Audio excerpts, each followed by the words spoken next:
Over 70% of computers worldwide are still running Windows today. An absolute domination. But that doesn't mean it's optimized, especially when you're dealing with old hardware.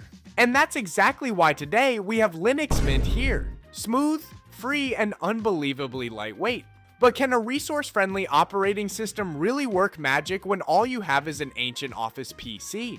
Well, today we're going to find out whether Linux Mint can turn this useless PC into a real gaming beast. But first, let me show you just how terrible this configuration really is. This is the HP Pro 3340 MT. I bought it on eBay for a suspiciously cheap price, just $20. The product description says, used Office desktop, powers on, RAM included, no hard drive, no operating system, specs not fully tested, sold as is. Hey man, that actually sounds pretty tempting, and basically buying this machine was like playing the lottery. From what I found, this HP came out around 2012. It uses the H67 chipset and has a micro tower design. So technically it's not that big, but once I put it on my desk, it still feels pretty bulky. The exterior isn't bad, the case is still in pretty good shape, and there aren't many scratches. Look at this. There's a Core i5 sticker right here. Interesting, did I actually score a real bargain? But with such vague information from the seller before plugging power into this $20 thing. I want to make sure there's nothing inside getting ready to explode. This case looks kinda cursed, doesn't it? On most normal PC cases, the side panel opens from the left. But on this thing, it opens from the right. It just feels wrong. Inside, everything is pretty complete. We have the motherboard, a massive power supply, a CD drive, and the cables are also mostly there. The funny thing is, now the seller apparently couldn't even be bothered to check the specs. But the inside of this thing is strangely clean. We have a RAM stick here. Judging by the contacts, it looks like DDR3, but it's extremely mysterious. No label, no logo, no capacity listed. Basically, this is the trust me bro version of RAM. I don't know if it still works or if it's just a piece of plastic here for decoration. And most importantly, the CPU. The seller didn't mention it at all. Alright, let's see what's under this cooler. What the hell? A Celeron G1630. So that Core i5 sticker has officially betrayed me. Maybe someone downgraded this machine at some point for some very touching reason. But alright, at least $20 for all of this really isn't bad at all. Now let's see whether this machine still works or not. Since this case is designed backwards, I have to flip it around and place it on the right side of the monitor like I usually do. It looks a little wrong, but whatever as long as it runs. Great, it booted. And here we go, we have an Intel Celeron G1630 CPU running at 2.8 GHz. And that mysterious RAM stick has finally revealed itself, 4GB DDR3. I'm a little surprised, I thought it would be 2GB or maybe just a RAM stick cosplay. So yeah, let's put in a SSD and see how Windows 10 treats this configuration. I turned it on and the machine booted straight into Windows 10 without any problem. This speed actually looks kind of impressive, my friend. At first, everything doesn't look too bad. When I open File Explorer, the Start menu settings or Task Manager, everything seems to run fine with no issues. But if you pay close attention, every time I open something, the system has a tiny little stutter. Not a disaster, but enough to know this PC is struggling somewhere. Windows 10 is running on an SSD, so at least the hard drive isn't the culprit. The problem is probably this 2-core, 2-thread PU. Even just a few basic animations on the screen are enough to make it run out of breath.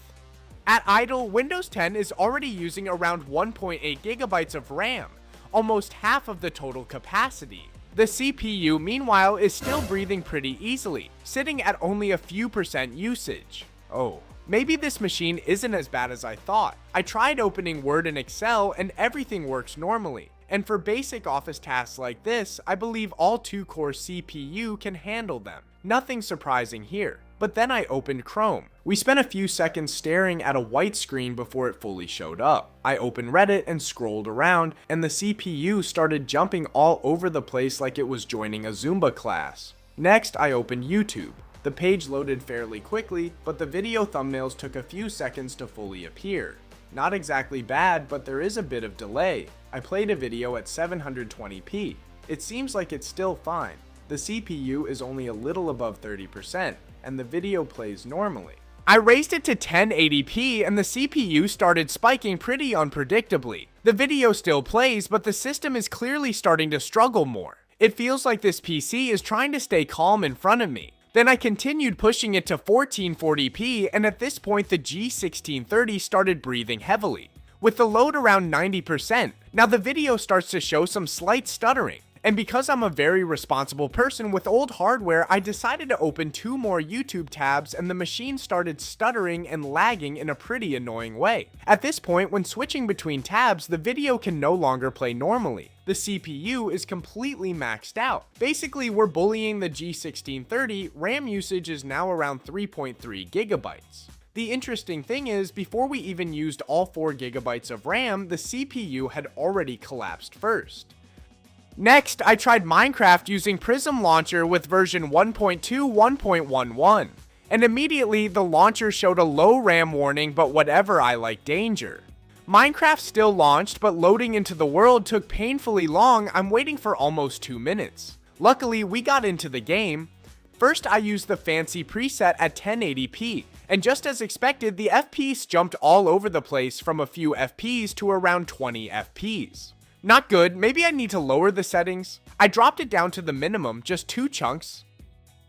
It seems better now. FPS is hovering around 20 to 30. Basically, it is playable, but this experience is not comfortable at all. Then I tried shrinking the game into a window at 854 by 480. FPS suddenly jumped up to around 80. At this point, the CPU is still jumping all over the place and the RAM is almost touching the 4 GB limit. So this machine can run Minecraft, but it runs it like it's crying for help while doing it. So now I need something lighter, cleaner, and a little more respectful toward old hardware. And today's main character is Linux Mint. For a weak machine like this, I'm going with XFCE. It's light, simple, efficient, and honestly, first impression. Pretty good. I opened some apps, everything shows up almost instantly. That tiny 1-beat stutter from Windows 10 is basically gone. That difference is very noticeable. At idle, Linux Mint XFCE is only using around 2% CPU and a little over 800 megabytes of RAM. Compared to Windows 10 earlier, this is a huge improvement. Linux Mint also comes with LibreOffice pre-installed. Everything feels smooth. Firefox is also ready to go. I open YouTube at 1080p. Everything still seems fine, although the CPU starts working harder. At 1440p, we still get some stuttering, but ROM usage is much lower than before, around 2.4 gigabytes. Of course, I open 2 more YouTube tabs and the lag and stuttering still happen. The CPU gets pushed to 100% while RAM usage is only around 2.8 gigabytes. Linux Mint is doing a great job saving RAM, but this little Celeron can only go so far. And finally, it's my favorite game, Minecraft. We're still using Prism Launcher with version 1.2.1.11. The time it takes to get into the game is still a bit long, but it seems slightly faster than on Windows 10. And with the same old settings, fancy preset at 1080p, we're still getting around 10 to 20 FPS. This is not a huge difference, but this time it's more stable above 10 FPS, without constantly dropping below 10 FPS like it did on Windows. I lowered the settings to the minimum with 2 chunks. Of course things improved, we're getting FPS close to 30. Basically it's playable, although it's still not the kind of experience I'd want to enjoy for hours. And finally, I turned off full screen mode and switched to windowed mode at 854 by 480. This time, we get a slightly more impressive number, around 90 to over 100 FPS. Not a lot, but at least this machine finally gets a moment to set a new record.